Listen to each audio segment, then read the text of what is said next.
And I'm very glad to be here today to talk about my research on building generalizable, scalable, and trustworthy multimodal embodied agents, which I believe is very relevant to the people with disabilities. And okay, let me adjust this screen a little bit. It's blocking my slides. Okay. Nowadays, everybody is talking about ChatGPT, right? A large language model that is trained by OpenAI that can do lots of things for us. But you may also know that it has some certain limitations like back hallucination. And today, let's ask ChatGPT a different question. Can you navigate to the vending machine and use my credit card to get a drink for me, right? And we can imagine that if ChatGPT can do this, then it would be very useful for people with disabilities, senior people, and the general public. Right? But the truth is that ChatGPT is unable to physically interact with the world or perform any actions outside of answering questions and providing information, because it's purely a text-based conversational AI and does not have any abilities to navigate or interact with objects in the real world. And this is where multimodal embodied agents come in. Right? And today I would like to talk about my research on building embodied agents that can see the visual world through their eyes, talk with humans in natural language, and most importantly, act in the real world. And such embodied agents can do lots of tasks for us, like households, at our home environment, patient care in the hospital, especially for contagious disease, and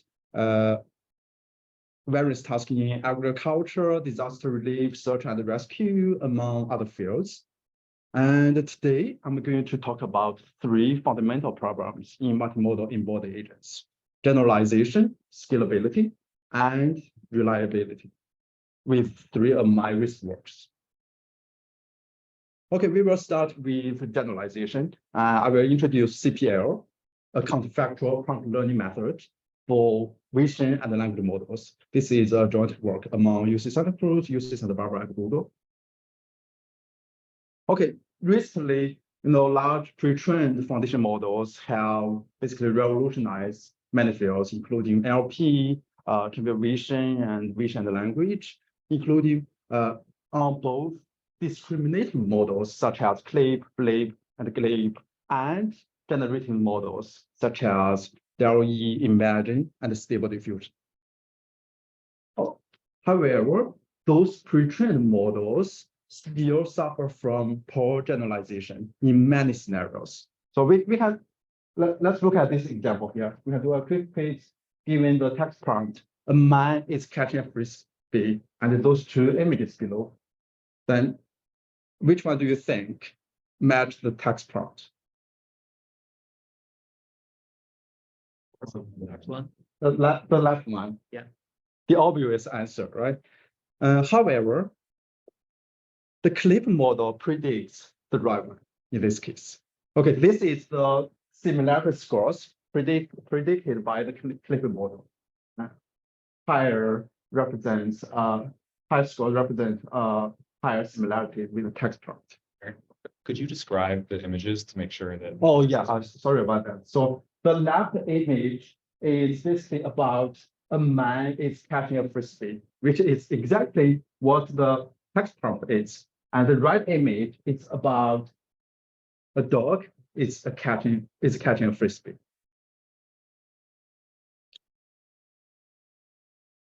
Okay, so this is mainly because of the spears correlation problem. So perhaps during pre-training, the CLIP model has observed lots of cases where a dog and the concept catching frisbee co-appear together. And then in this case, when the CLIP model detects the dog in the image and catching frisbee in the text prompt, it would automatically produce a higher similarity score, regardless of the subject in the image, like man versus a dog. So spurious correlation from pre-training results in the poor compositional generalization problem. In other words, because spurious correlation leads to the poor generalization to unseen tasks or unseen combinations of same tasks. Okay, so to overcome the spurious correlation problem, we introduce a counterfactual prompt learning method called CVPR to learn more distinguished and generalized prompt representations with just a few examples. Okay, still the two images, a man is catching with the corresponding text prompts, a man is catching a frisbee, and a dog is catching a frisbee. So we can actually ask what if questions to learn more generalizable representations. So what if we replace the man in the left image with a dog, or what if we replace the dog in the right image with a man? Then their text prompts would be changed accordingly, right? So the high-level idea here is first construct counterfactuals by identifying minimal non-spurious feature change that causes the concept change. And in this case, the minimal non-spurious feature change would be the man feature and the dog feature. And then given both the factual data we have in the dataset and counterfactual examples we construct, we can learn more generalizable representations. Okay, now let's take a look at how we do counterfactual construction. So by viewing image feature as potential cause of the label, then a non-spurious feature shall be a sufficient cause of the label. So we define a counterfactual visual feature V prior as a combination of the positive visual feature V and the negative visual feature V bar. And in this case, let's view the man image as the positive image and the dog image as the negative image. And here you can see the coefficient U is the amount of negative feature in this counterfactual. Okay, so here basically the counterfactual feature is a combination of the positive feature and the negative feature, and while the label of the counterfactual would be negative. So we can basically capture the non-spuriousness by replacing essential non-spurious features only. And this can be achieved by minimizing the amount of negative features in the counterfactual. Oh, sorry. So in other words, we would like to keep the maximum amount of the positive feature and minimum amount of negative feature in the constructed counterfactual, while the label of the counterfactual feature is negative. So we basically only add the essential negative feature into the counterfactual to make its label negative.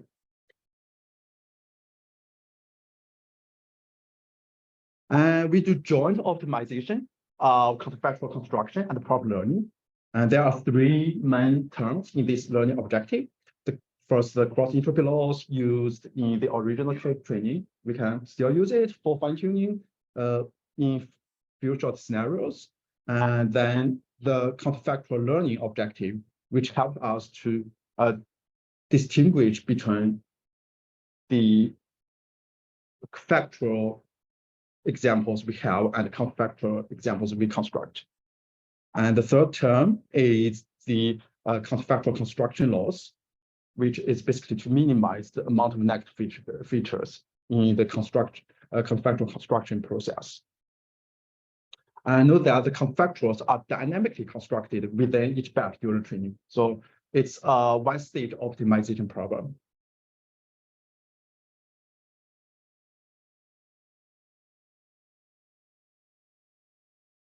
Okay, so back to the example where the clip model fails, then we can see after using our CPR method to fine-tune the clip model with just a few examples, it can do the right prediction now.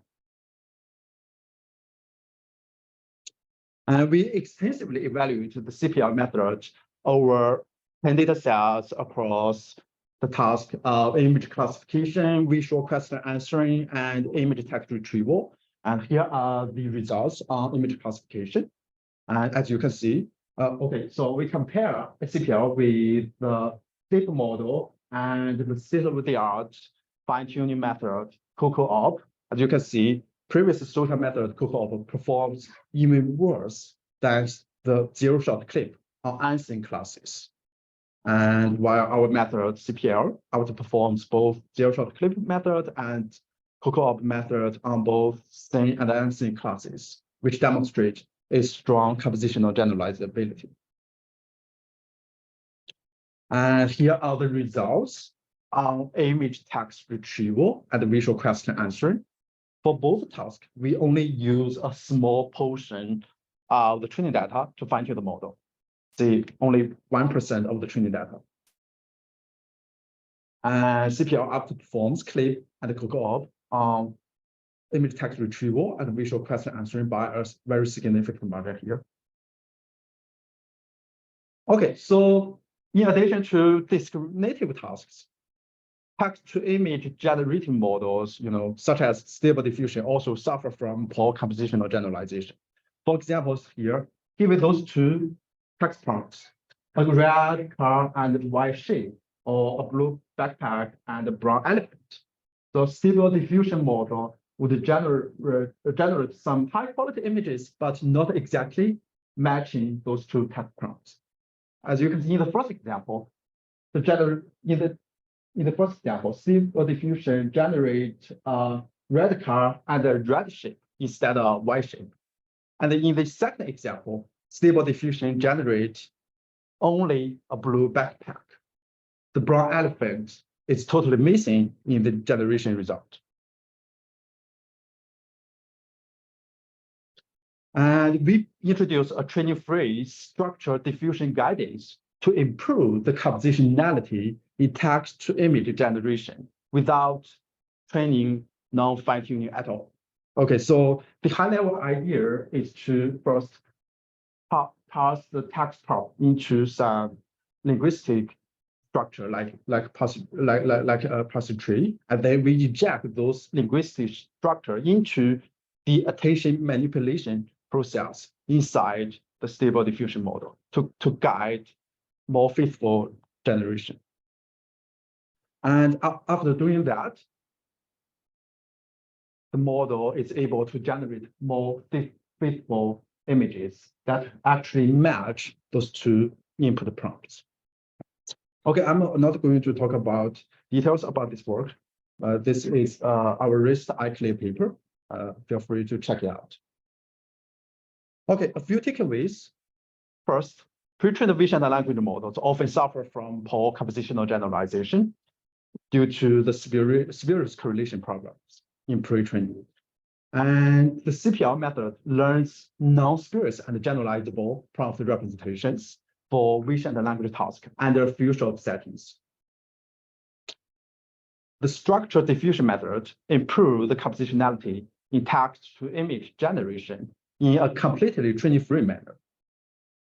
Both methods are very simple to implement and sample efficient to run. Okay, next I'm going to talk about the scalability. We would like to connect vision and language to actions for dynamic decision making. And I'm going to talk about our new compositional benchmark for vision and language manipulation called VLM Bench, which serves as a tool to measure and develop embodied agents in terms of generalizability and scalability. Okay, in fact, learning how to manipulate an object is one of the last mile problem of embodied agents, while existing embodied benchmarks often simplify this process. For example, if an agent produces a pickup action, the object is typically moved to the agent's hands automatically. So the agent doesn't really need to learn how to rotate its hand and pick up the object in a certain angle. So the object would be magically moved to the agent's hands in most of the existing benchmarks. It's just like the agent push a button and then the object would be in its hands.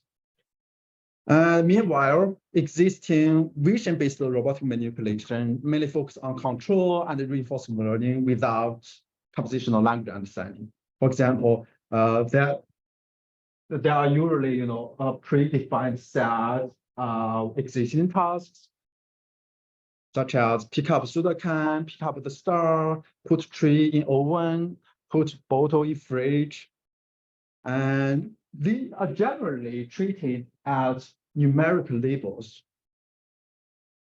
with little consideration for language understanding. And a common practice is to develop an individual policy per task here. Just like the classification problem. And then but in this case, when we observe or when we receive a new task, like put a bottle in oven, right? Even though the action put, the objects bottle and the oven all appear in the training set, this new composition doesn't exist. So the existing policy cannot deal with this task.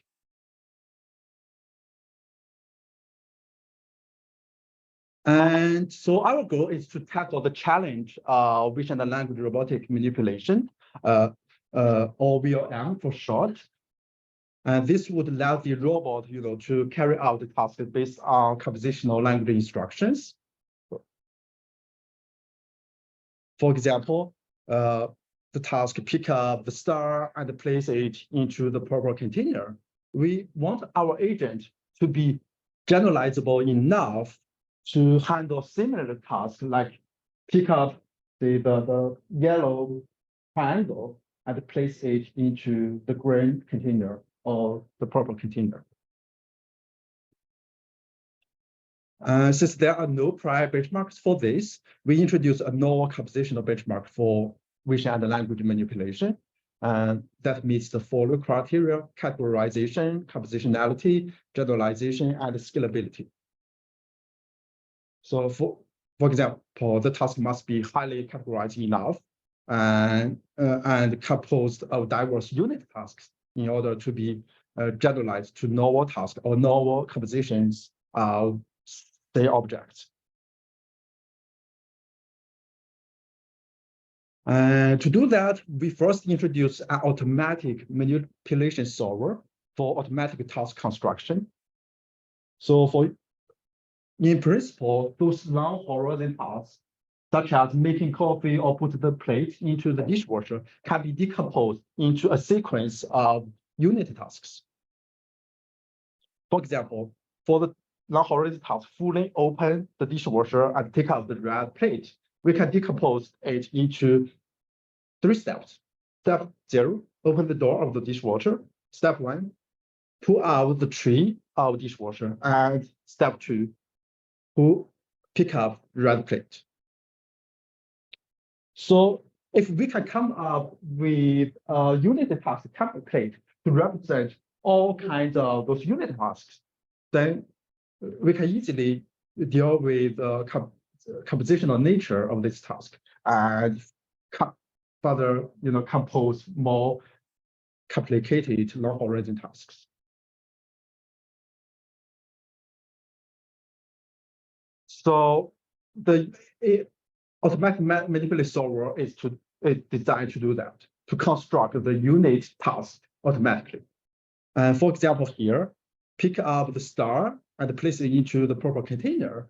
We can view, the manipulation unit task as a combination of specific actions and target objects.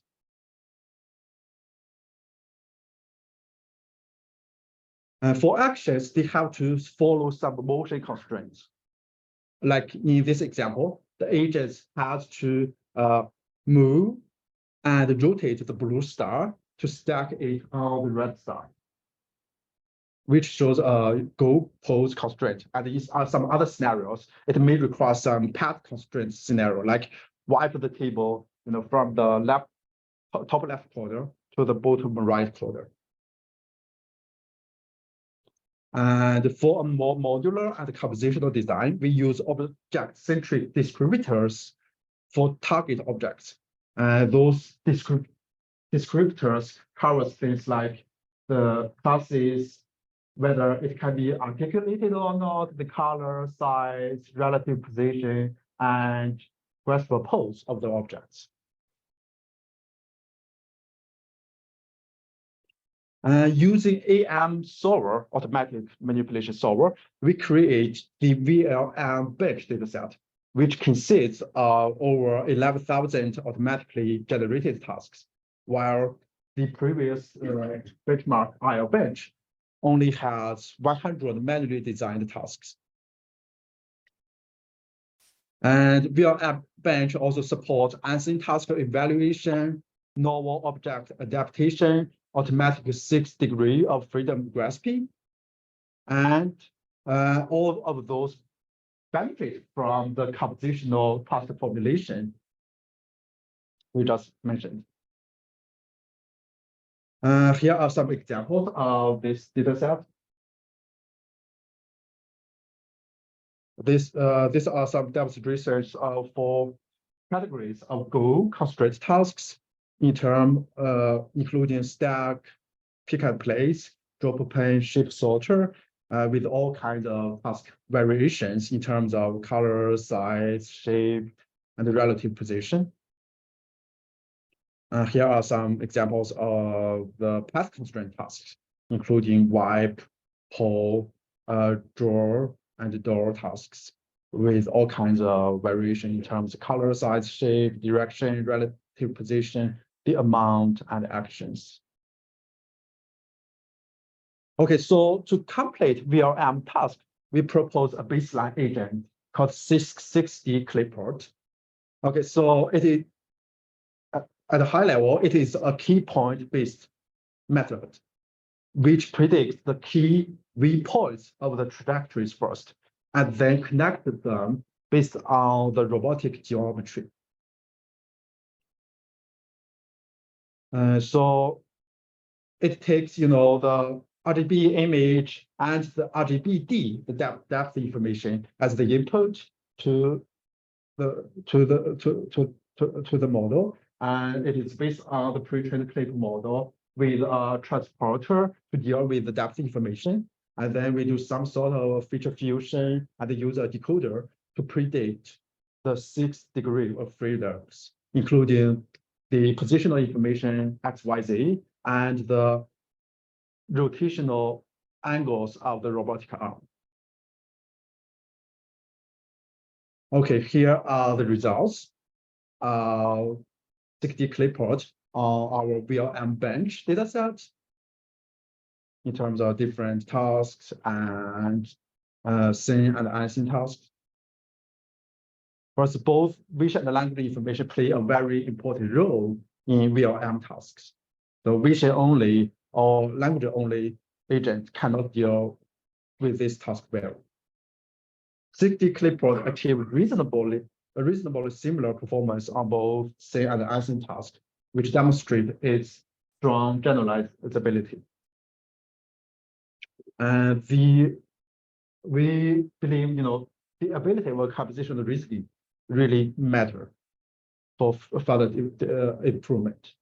So you can see for those tasks, the higher success rate is around 20%. But for some very challenging tasks, such as pour water or open door, the success rate is still below 10%.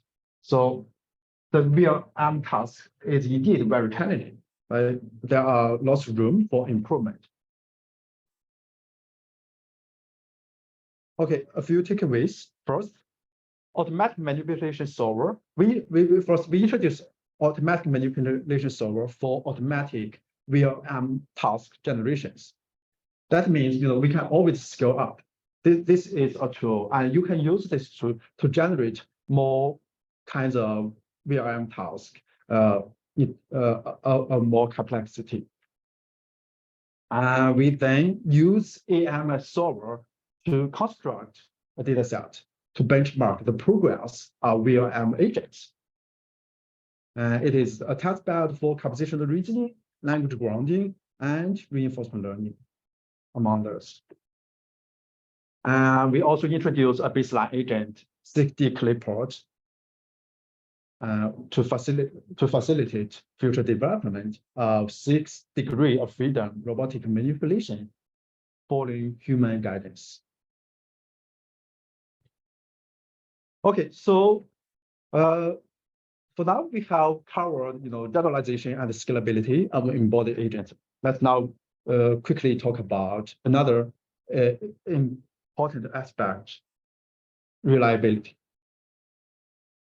And this is a ECCV 2022 paper, Fed VLN, privacy preserving, federated vision and language navigation.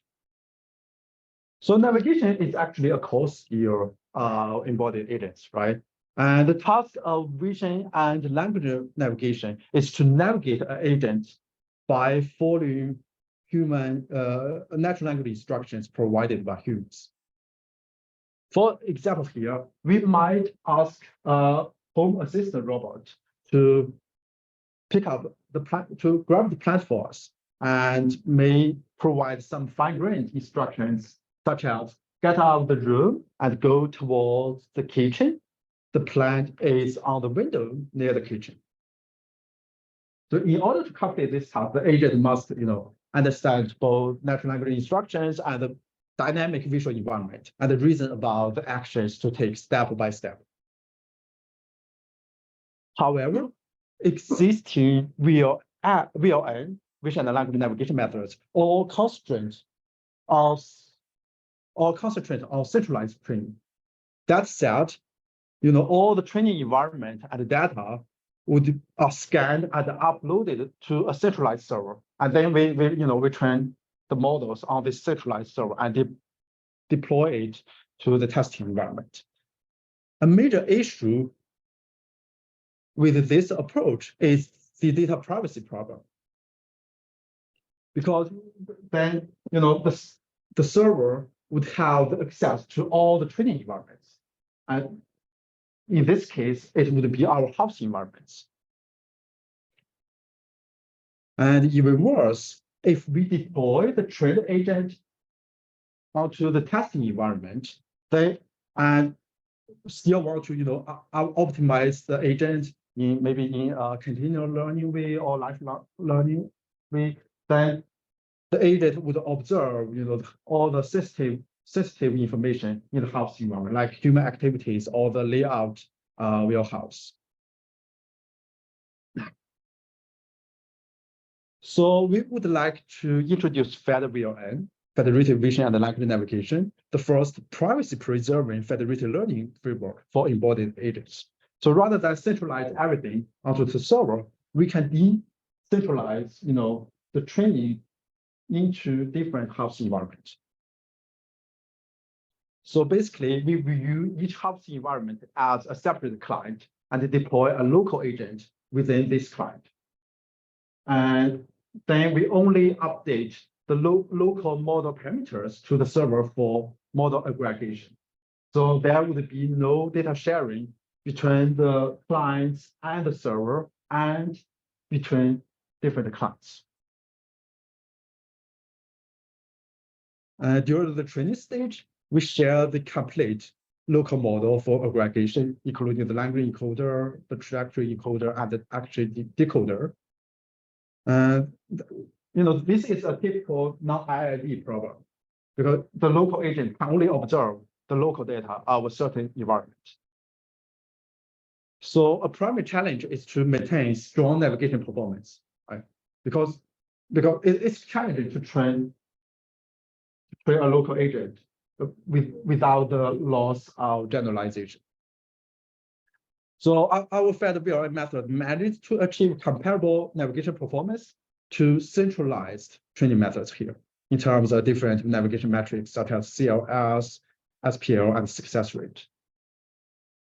And after deploy the agent to the new environment, we also propose a federated pre-exposure method to continually improve the agent while preserving the data privacy of the testing environments.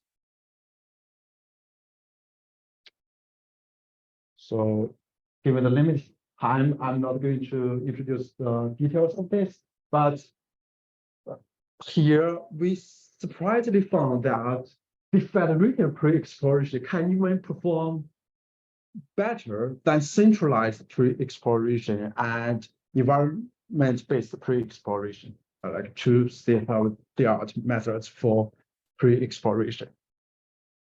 So the key takeaway here is that we only upload the language encoder for model aggregation. And you use the trajectory encoder and actual decoder to adapt to the local environment. That actually helps a lot. Okay, so first, privacy and security in embodied agents are very crucial, but often overlooked. We introduced the first federated learning method for privacy preserving embodied agent learning, and we strongly believe that researchers and practitioners should prioritize those aspects to create more trustworthy embodied agents. Okay, thank you very much. And all the data, code, and models are publicly available.